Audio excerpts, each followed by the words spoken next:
하나님의 말씀을 같이 보겠습니다. 구약성경 열왕기하 6장 8절에서 23절까지 말씀입니다. 열왕기하 6장 8절에서 23절. 열왕기하 6장 8절에서 23절 같이 읽겠습니다. 그때 아람 왕이 이스라엘과 더불어 싸우며 그의 신복들과 의논하여 이르기를 우리가 아무데 진을 치리라 하였더니 하나님의 사람이 이스라엘 왕에게 보내 이르되 왕은 삼가 아무 곳으로 지나가지 마소서 아람 사람이 그곳으로 나오나이다 하는지라. 이스라엘 왕이 하나님의 사람이 자기에게 말하여 경계한 곳으로 사람을 보내 방비하기가 한두 번이 아닌지라. 이러므로 아람 왕의 마음이 불안하여 그 신복들을 불러 이르되 우리 중에 누가 이스라엘 왕과 내통하는 것을 내게 말하지 아니하느냐 하니 그 신복 중에 한 사람이 이르되 우리 주 왕이여 아니로소이다. 오직 이스라엘 선지자 엘리사가 왕이 침실에서 하신 말씀을 이스라엘 왕에게 구하나이다 하는지라.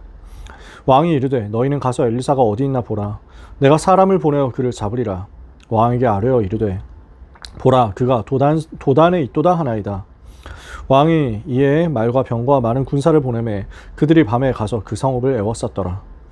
하나님의 사람의 사환이 일찍 일어나서 나가보니 군사와 말과 병거가 성읍을 에워쌌는지라. 그의 사환이 엘리사에게 말하되 아 내 주여 우리가 어찌하리이까 하니 대답하되 두려워하지 말라. 우리와 함께한 자가 그들과 함께한 자보다 많으니라 하고 기도하여 이르되 여호와여 원하건대 그의 눈을 열어서 보게 하옵소서 하니 여호와께서 그 청년의 눈을 여심해 그가 보니 불말과 불병거가 산에 가득하여 엘리사를 둘렀더라. 아람 사람이 엘리사에게 내려오매 엘리사가 여호와께 기도하여 이르되 원하건대 저 무리의 눈을 어둡게 하옵소서 하매 엘리사의 말대로 그들의 눈을 어둡게 하신지라. 엘리사가 그들에게 이르되 이는 그 길이 아니오 이는 그 성읍도 아니니 나를 따라오라. 내가 너희를 인도하여 너희가 찾는 사람에게로 나아가리라 하고 그들을 인도하여 사마리아에 이르니라. 사마리아에 들어갈 때 엘리사가 이르되 여호와여 이 무리의 눈을 열어서 보게 하옵소서 하니 여호와께서 그들의 눈을 여심해 그들이 보니 자기들이 사마리아 가운데에 있더라. 이스라엘 왕이 그들을 보고 엘리사에게 이르되 내 아버지여 내가 치리이까 하니 대답하되 치지 마소서. 칼과 활로 사로잡은 자인들 어찌 치리이까. 떡과 물을 그들 앞에 두어 먹고 마시게 하고 그들의 주인에게로 돌려보내소서 하는지라. 왕이 위하여 음식을 많이 베풀고 그들이 먹고 마심에 놓아보내니 그들이 그들의 주인에게로 돌아가니라. 이로부터 아람 군사의 부대가 다시는 이스라엘 땅에 들어오지 못하니라. 아멘. 학원 복음화 우리가 7월 셋째 주 말씀을 같이 붙잡게 되었습니다. 아수르 아람에게 당한 이유는 무엇일까입니다. 그래서 열왕기하 6장 8절에서 23절 도단성 운동의 배경과 함께 아수르 아람 시대에 어떻게 이스라엘이 왜 복음 놓치고 무너졌는지를 보고 그리고 어떻게 이 속에서 하나님은 하나님의 사람들을 세우셨는지를 같이 보고 기도하고 응답받아야 되겠습니다. 여러분 신앙생활 하면서 사탄에게 틈을 주지 말아야 하는데 우리는 틈을 줄 때가 있습니다. 복음을 알기는 아는데 제대로 알지 못하면 어떻게 될까요? 복음을 아는데 대강 아는 거죠. 복음을 아는데 대충 아는 거죠. 복음을 아는데 조금 틀리게 아는 거예요. 이렇게 되면 어떻게 되겠습니까? 복음이 체험되지 않겠죠. 정말 복음이 모든 문제 해결이 맞다? 라는 사실이 체험이 안 될 겁니다. 그래서 우리는 복음 제대로 아는 것부터 시작해야 합니다. 복음이 무엇인지, 성경은 어떻게 복음을 말씀하는지 정확하게 제대로 알고 있어야 합니다. 그리고 그 아는 복음을 실제 내 삶에서 체험하도록 하나님 앞에 기도하고 간구하고 응답받아야 됩니다. 복음을 제대로 모르니까 복음 체험할 수가 없겠죠. 복음이 체험되지 않으니까 그러면 어떻게 되겠습니까? 복음이 교리가 되는 거예요. 이론이 되고 종교가 되는 겁니다. 그냥 종교의 하나인 기독교, 여러 가지 이론들 중에 하나인 기독교, 여러 가지 교리 중에 하나인 예수가 그리스도, 이렇게 되겠죠.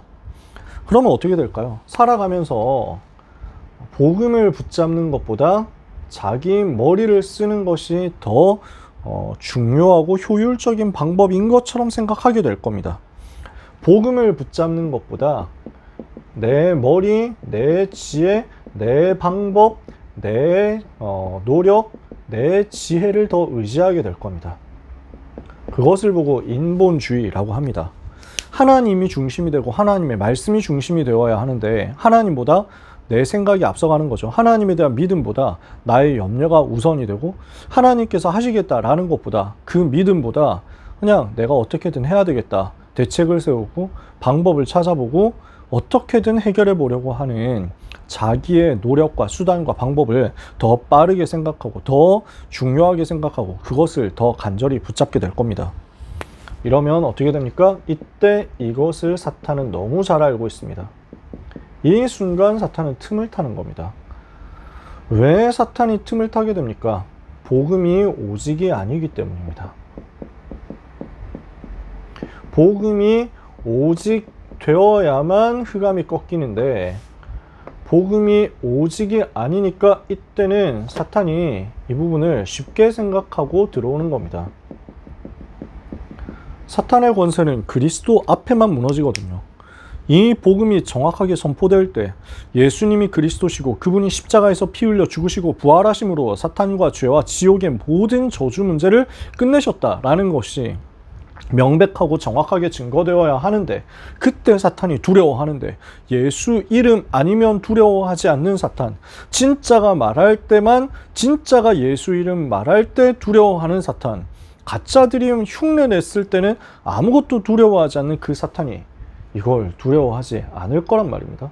복음이 오직이 안 되어 있고 인본주의 쓰면서 사탄에게 틈을 내어주는데 이걸 어떻게 두려워하겠습니까? 사탄은 이걸 가지고 계속 파고들어서 현장을 어지럽히는 겁니다. 개인을 무너뜨리는 겁니다.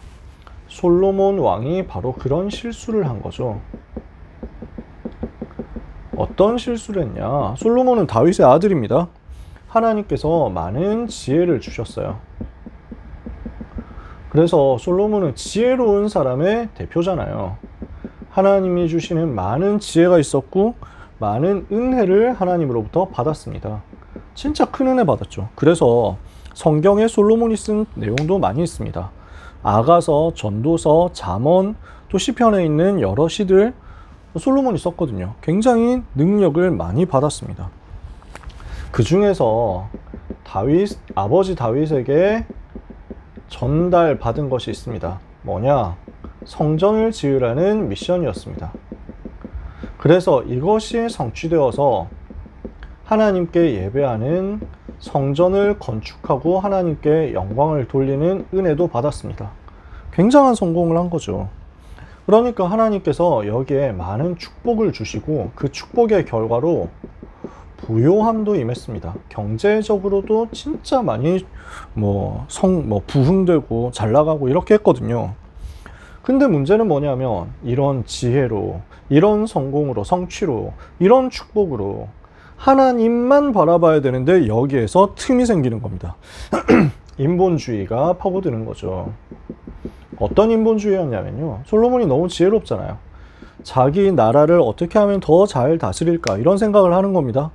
어떻게 해야 내 나라를 더 평화롭게 할 것인가. 우리가 부강해졌는데 이런 부요함, 부강함을 빼앗기지 않으려면 어떻게 해야 되냐. 전쟁이 없어야 된다. 전쟁이 없으려고 하면 어떻게 해야 되냐. 국제관계를 잘 해야 된다. 외교 전략을 써야 되는데 이것 때문에 제일 좋은 방법이 뭐겠냐. 결혼 동맹을 맺는 것이다. 그래서 그 시대에는 보통 그런 식이었습니다.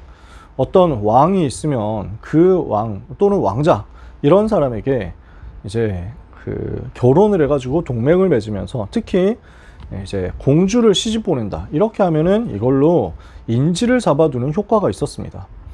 나중에 되어서는 여러 결혼 동맹이 겹치는데요. 유럽의 중세, 근세 이때만 해도 결혼 동맹으로 서로 엄청 연결이 되어 있었거든요. 이 나라 왕자는 이 나라 공주하고 결혼하고 또 이 나라 왕자는 또 옆나라 공주하고 결혼하고 이렇게 해가지고 엄청 많이 엮여 있어요. 요 시대는 여자들이, 공주들이 시집을 가는 것이 상당한 경우에 인질로 많이 느껴졌습니다. 솔로몬은 나라가 강력했기 때문에 많은 공주들을 받아들인 겁니다. 그러니까 이스라엘 나라가 굉장히 힘이 셌다는 것을 얘기하겠죠. 국제관계에서 말하자면 갑의 자리에 있었다는 것을 알 수 있겠죠.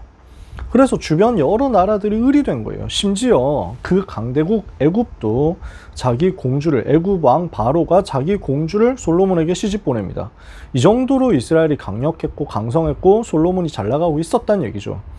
그러니까 솔로몬 입장에서는 그렇게 생각했을 겁니다. 이 정략 결혼으로 거의 뭐 처가 700이고 뭐 첩이 300이고 뭐 이 정도 되는 1000명이나 되는 사람들을 데리고 들어왔는데 그 중에 상당수는 여러 나라의 공주들이다. 이렇게 했을 때 자신 있었을 겁니다. 내가 이렇게 잘 나가고 있고 이렇게 인지를 잡아뒀으니까 이 사람들 때문에 옆에 있는 나라들은 우리를 공격하지 못할 것이다. 우리는 든든하게 평화롭게 살 수 있을 것이다 라고 생각했을 겁니다. 그러나 사실은 이 속에는 인본주의가 들어있는 거잖아요. 하나님을 의지하고 하나님께서 지키시고 역사하실 것을 바라보는 대신에 내 머리와 내 지혜와 내 방법으로 평화를 얻어보려고 한 겁니다. 이렇게 하니까 여기에 뭐가 들어오냐면요. 우상을 허용하는 문제가 생겼습니다. 수많은 이제 공주들이, 수많은 나라 사람들이 예루살렘에 와서 살게 되었습니다. 근데 결혼을 했지만 거의 부인이 1000명이란 말이에요. 그러니까 하루에 한 명씩 매일 만난다고 해도 남편 만날 수 있는 시간이 3년에 한 번도 못 만나는 셈이겠죠. 실제로는 또 그렇게까지도 안 될 거 아니에요. 그러니까 혼자 산다는 말입니다. 그러니 이 부인들이 외롭습니다. 우리가 먼 곳에 당신만 바라보고 왔는데 시집을 와서 여기 살고 있으면서 하지만 당신도 남편도 만날 수 없으니 너무 외롭다. 제발 우리가 우리 땅에서 섬기던 그 신이라도 여기서 섬기게 해달라고 부탁합니다. 그래서 솔로몬이 그것을 대수롭지 않게 생각하고 그렇게 하라고 허용합니다. 뭘 못 본 거냐? 이 지혜로운 솔로몬 왕이 영적인 것을 못 본 겁니다. 우상을 가지고 틈을 타는 흑암 세력이 있다는 사실을 못 본 겁니다. 이것이 온 백성에게 올무가 됩니다. 모든 백성들이 여기서 들어오는 각양각색의 우상을 보고 마음이 흔들리기 시작합니다. 아, 이런 것들이 있구나, 이런 문화가 있구나 라고 접하면서 거기에 매력을 느끼기 시작합니다. 결국 어떻게 됩니까? 솔로몬은 머리를 잘 썼다고 생각했는데 이것 때문에 국가가 분열되고 후대는 실패하는 일들이 벌어집니다. 하나님께서 이것을 노하시죠. 하나님께서 여기에 진노하십니다. 솔로몬을 치시고 솔로몬의 정치가 점점 더 어려워지게 하시고 여기에 반대하는 사람들이 일어나게 하시고 그 반대하려고 반역을 일으키는 여로보암이라는 사람이 솔로몬을 피해서 도망가는데 애굽이 그 여로보암을 받아서 숨겨줍니다. 어떻게 생각하시나요? 저는 솔로몬이 그렇게 머리를 쓰고 애굽 왕의 공주를 데리고 인질로 잡으면서까지 굉장한 세력을 발휘한 것 같지만 겉에서는 웃고 있었고 겉으로는 잘 해주는 척 알고 있었던, 그렇게 보였던 애굽 임금도 결국에는 솔로몬의 뒤통수를 치려고 대기 타고 있었다는 것으로밖에 안 보입니다. 여로보암이 도망왔을 때 솔로몬은 애굽으로 여로보암이 반역자가 도망갔습니다. 잡아주십시오 라고 하지만 애굽에서는 못 봤다. 찾으면은 반드시 잡아서 보내주겠다라고 하면서 뒤에서는 보호합니다. 왜냐? 카드를 쥐고 있는 거죠. 역공할 카드를 쥐고 있어야 되겠다는 거예요. 인본주의는 또 다른 인본주의를 낳습니다. 잔머리는 또 다른 잔머리를 불러옵니다. 어떻게 뒤통수를 치려고 하든지 그 사람도 또 다른 뒤통수를 얻어맞게 되어 있습니다. 하나님을 의지하지 않고 인간의 전략을 의지했을 때 일어나는 일들은 항상 이렇게 자기 자신에게로 돌아옵니다. 그래서 예수님께서는 칼로써 일어난 자는 칼로써 망한다고까지 얘기를 하신 거죠. 근데 사람들은 이걸 못 깨닫습니다. 결국 나라는 솔로몬 이후에 그 아들 르호보암 왕 때 분열됩니다. 북이스라엘은 그 여로보암을 왕으로 세우고 자기 나름대로 자기 나라들끼리, 자기 지파들끼리, 10지파들끼리 독립해가지고 북이스라엘 나라를 세우게 됩니다. 결국 주변 나라를 살려야 되는데 그 주변 나라를 살리는 전도운동, 선교운동 하라고 하나님께서 강하게 하셨는데 그 주변 나라들과 잘 살자, 화목하게 지내자, 친목을 잘하자고 외교를 하면서 우상을 허용했던 결과는 살려야 할 나라들의 공격을 받게 되는 겁니다. 그래서 주변 나라들이 이스라엘에서 빛을 받아야 되는데 빛을 받지 못하고 이스라엘의 우상을 전달하니까 이스라엘은 거기에 해롱됩니다. 사탄은 이것을 우습게 생각하겠죠. 절대 무서워하지 않습니다. 결국 그 주변 나라들이 짐이 되어서 이스라엘 나라를 공격하기 시작합니다. 그 중에 대표적인 강대국이 아수르 아람이라는 얘기예요. 우리가 발음할 때 왠지 좀 라임이 좋아가지고 아수르 아람이라고 하지만 시기상으로는 아람이 먼저입니다. 그래서 교재에는 아수르 아람 이렇게 순서대로 되어 있는데요. 시기상으로는 아람이 꽤 먼저니까 정확한 시간표대로 한번 해봅시다. 아람 시대입니다. 북이스라엘이 어떻게 되었냐면 우상 숭배를 국교로 만든 겁니다. 그래서 처음에 나라가 분열되었을 때는 북이스라엘 백성들도 여호와 하나님을 섬겼습니다. 그래서 하나님을 섬기기 위해서 북이스라엘 사람들도 남유다의 수도인 예루살렘까지 내려와서 거기서 성전에서 예배드렸거든요. 그러고 돌아가는 거예요. 그러니까 북이스라엘 왕인 여로보암이 마음에 불안한 겁니다.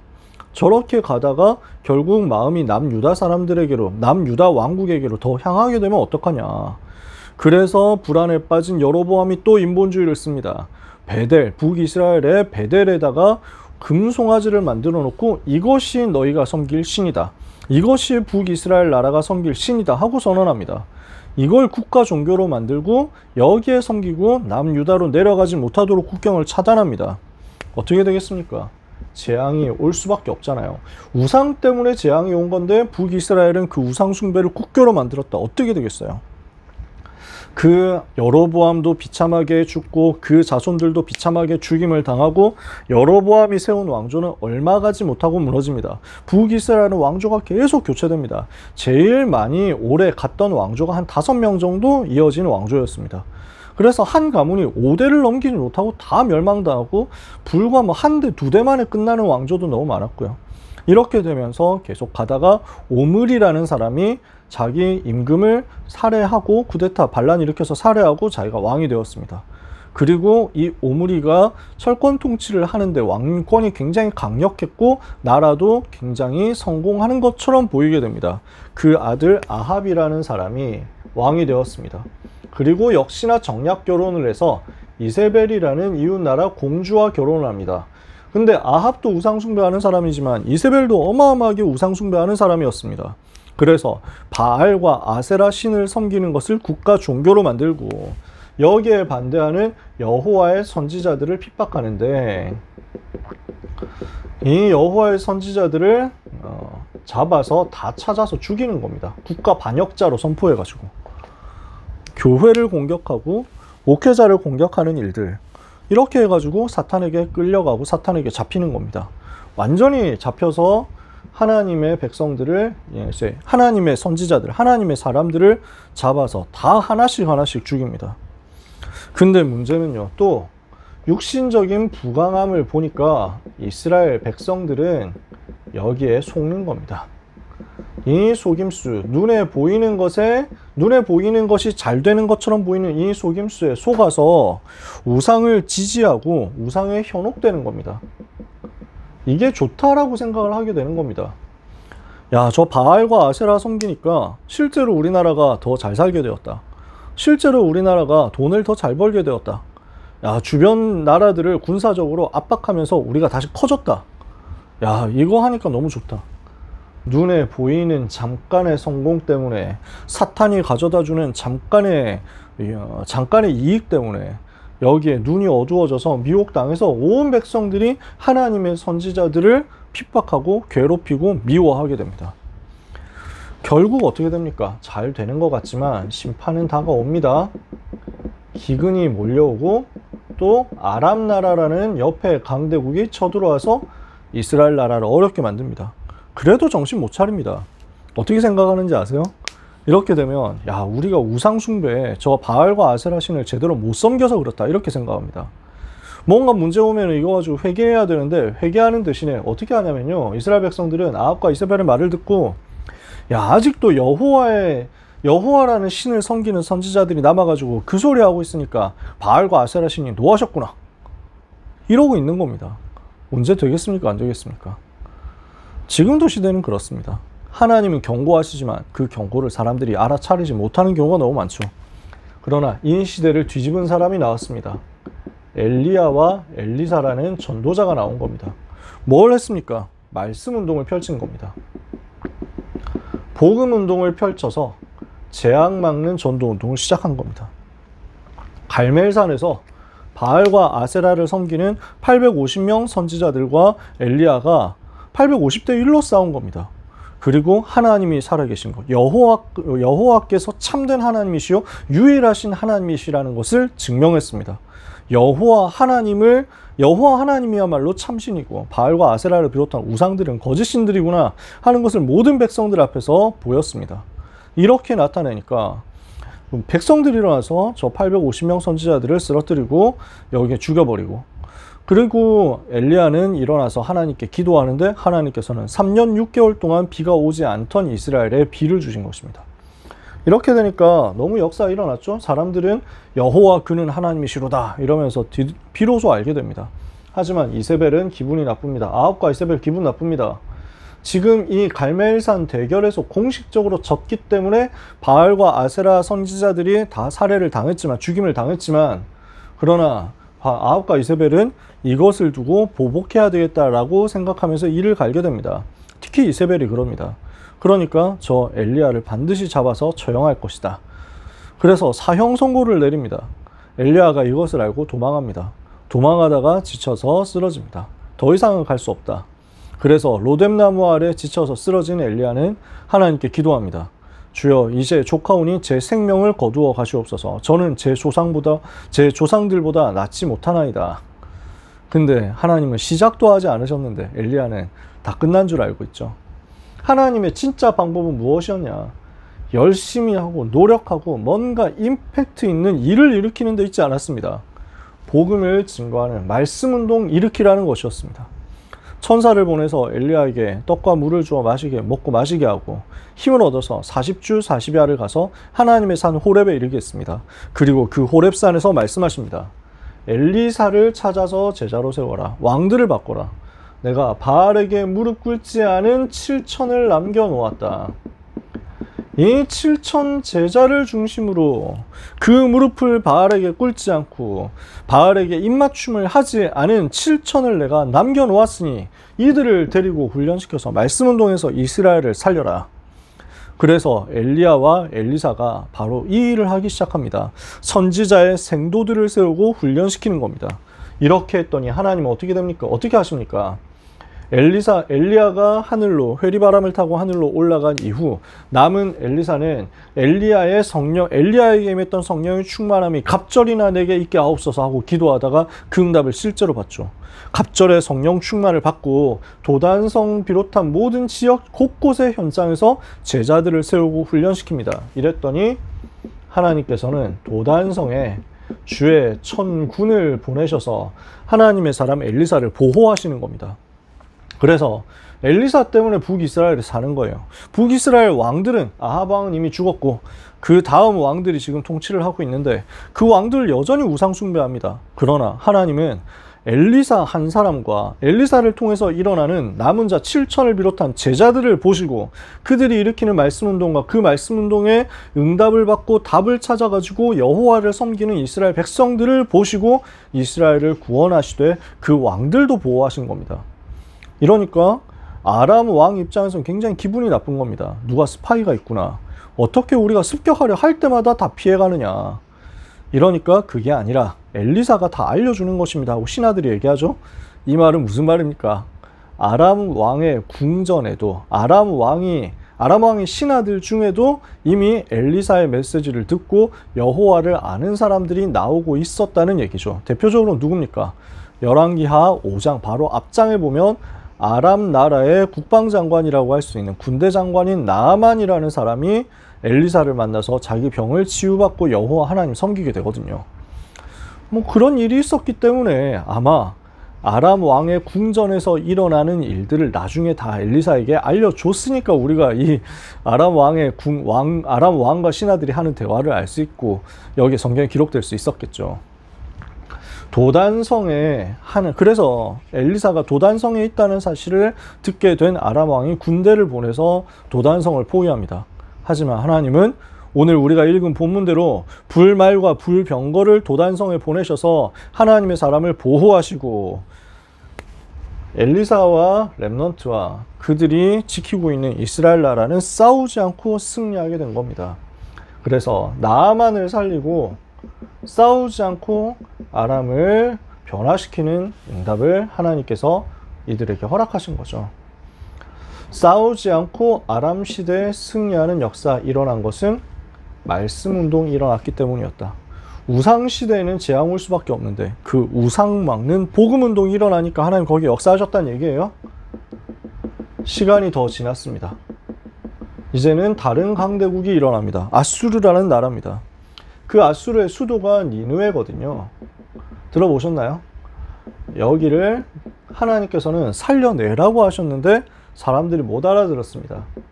하나님이 요나라는 사람을 불러서 가라고 했더니 요나는 반대편으로 도망갔습니다. 아수르에 복음 전하기 싫다는 거예요.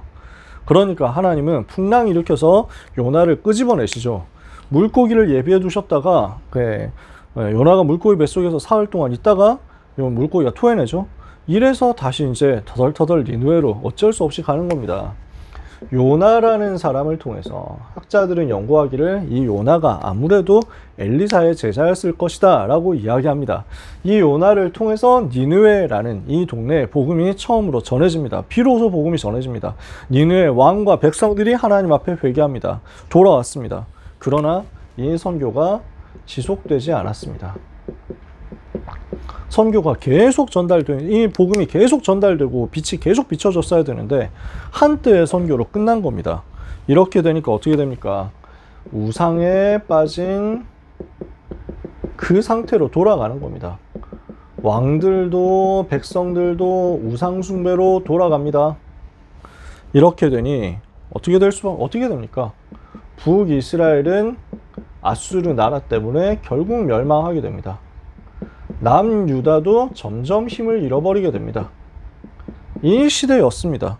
이때 남유다 나라에 히스기야라는 임금이 나왔고 이사야 선지자의 메시지를 받고 하나님께로 돌아가기 시작했습니다. 히스기야가 이사야 선지자를 비롯한 여러 선지자들의 중요한 메시지를 듣고 우상을 버리고 하나님을 섬기는 그 복음을 회복하는 대열로 간 것입니다. 이렇게 했더니 아수르 군대가 최고 강대국 아수르 군대가 18만 5천 군대를 데리고 온 팔레스타인을 쑥대밭으로 만들었습니다. 가나안 땅, 이 땅을 전부 무너뜨리고 이제 예루살렘을 포위한 겁니다. 그러니까 히스기야 왕이 이제 마음이 급해지거든요. 전에는 반아수르 운동하자 이렇게 해서 깃발도 들고 여러 반아수르 때문에 시달리는 주변 나라들하고 공조해가지고 연합전선 구축해보려고 했거든요. 그래서 아수르에 대해서 반항했거든요. 근데 지금 이렇게까지 된 거예요. 그러니까 황급히 아수르와 맞설 수 있는 강대국이라고 생각하는 애굽으로 사람을 보내가지고 우리를 도와달라고 요청합니다. 애굽이 도와주지 않습니다. 왜냐하면 지코가 석자거든요. 자기가 할 수가 없다는 걸 알고 있는 겁니다. 애굽에서 버림받으니까 이 소식이 아수르 군대에 전해졌습니다. 야, 너네 아수르한테 애굽한테 도움받으려고 했어? 애굽은 상한 갈대지팡이에 불과해. 그것을 의지하려고 하면 너 손만 찔리는 거야. 멍청한 놈아 하면서 막 욕을 하고 조롱합니다. 그러니까 안 되니까 뇌물을 갖다 바칩니다. 아수르 군대에. 성전에 있는 금, 은까지 다 긁어서 갖다 바쳤습니다. 그걸 받아놓고 조롱합니다. 너네가 여호와 하나님 섬긴다고 하는데 그걸로 될 것 같냐? 어리석은 인간들아 하면서 조롱하고 예루살렘을 포위합니다. 어떤 인본주의로도 안 되는 겁니다. 그때 이사야가 하나님 앞에서 완전히 집중해서 기도합니다. 그제서야 성전에 올라가서 아수르 임금이 보낸 조롱하는 편지를 하나님 앞에 펴놓고 기도하는 거예요. 그룹들 위에 계신 여호와여, 주는 천하만국의 홀로 하나님이십니다. 주께서 만물을 지으셨습니다. 하나님, 이제 저 아수르 왕 사네립이 하나님을 모욕하면서 보낸 이 편지를 보시옵소서. 우리는 아무도 누구에게도 도움을 받을 수가 없습니다. 여호와 하나님만이 우리를 도우실 수 있습니다. 주여, 이제 그들에게 손에서 우리를 구원해 주옵소서. 과연 아수르 군대가 지금까지 모든 나라들을 공격해서 쳐서 무너뜨리고 그들의 신들을 섬기던 신들을 다 무너뜨렸지만 그것은 그 신들이 하나님이 아니고 우상들이었기 때문이고, 지금 우리는 살아계신 하나님을 섬기는 것을 하나님께서 아시오니 하나님께서 그들의 손에서 우리를 구원하여 주옵소서.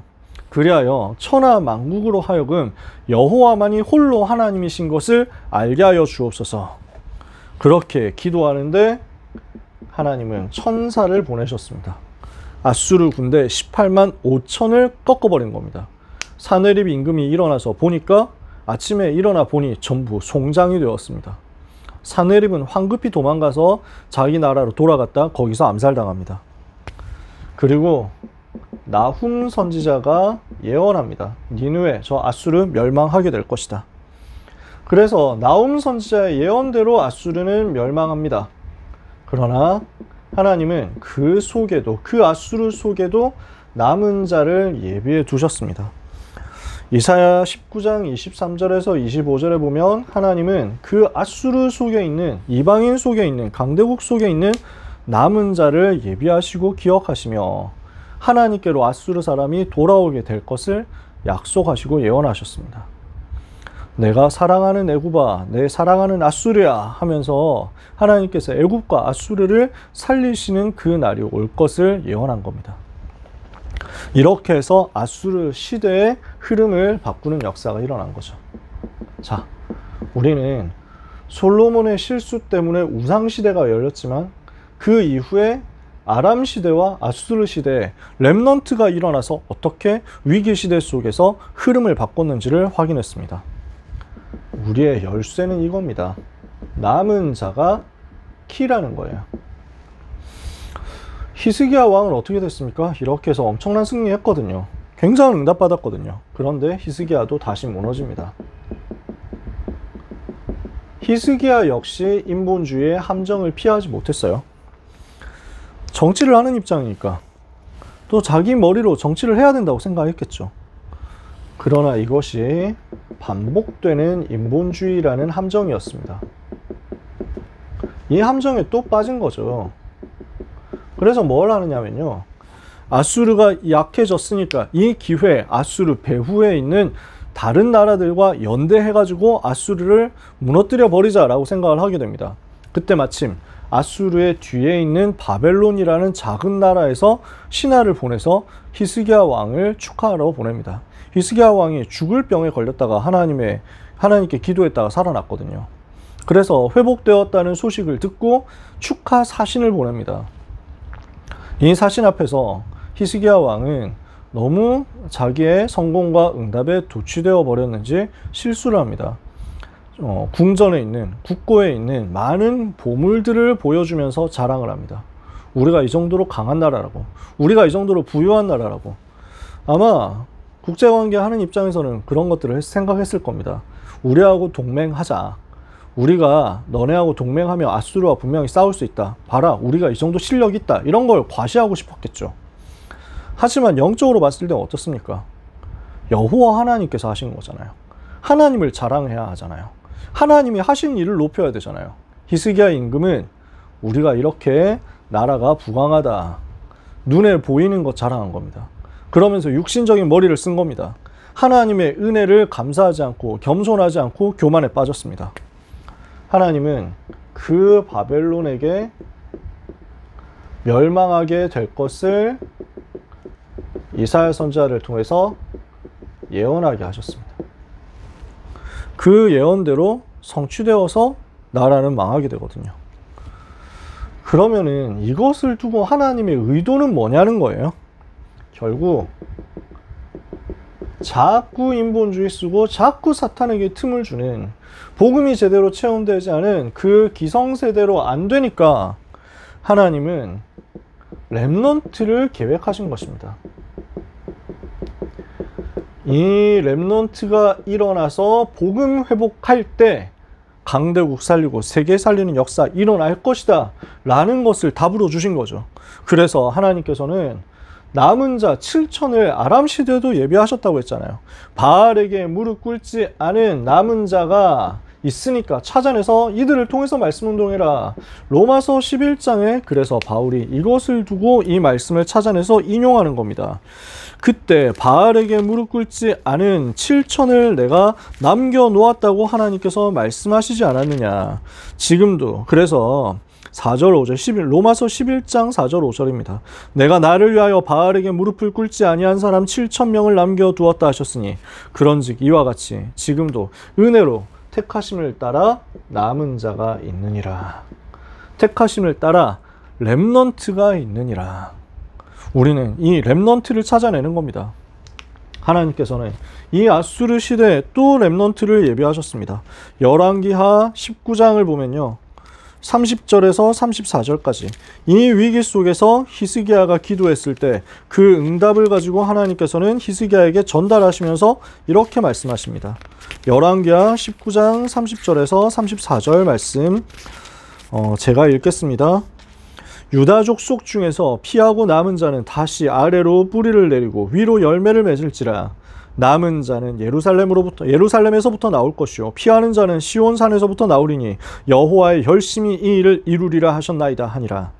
그러므로 여호와께서 아수르 왕을 가리켜 이르시기를 그가 이 성에 이르지 못하며 이리로 화살을 쏘지 못하며 방패를 성을 향하여 세우지 못하며 치려고 토성을 쌓지도 못하고 오던 길로 돌아가고 이 성에 이르지 못하리라 하셨으니 이는 여호와의 말씀이시라. 내가 나와 나의 종 다윗을 위하여 이 성을 보호하여 구원하리라 하셨나이다 하였더라. 이사야 선지자가 말씀을 전달하는 거죠.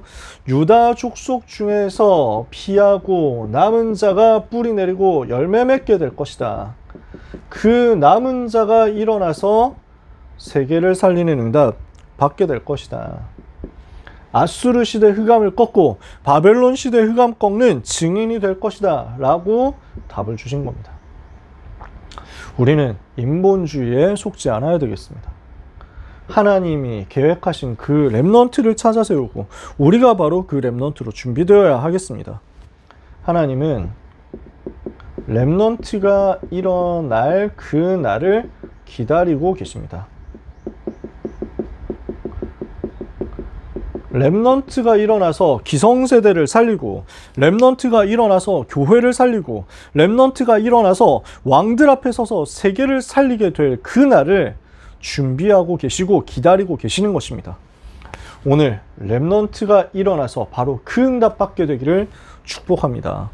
여러분 렘넌트가 일어나서 기성세대 살리는, 렘넌트가 일어나서 저 교회를 살리는, 렘넌트가 일어나서 왕들을 살리고 세계를 살리는 그 역사가 일어나도록 하나님을 향하고 기도하며 응답받는 여러분 되시기를 바랍니다.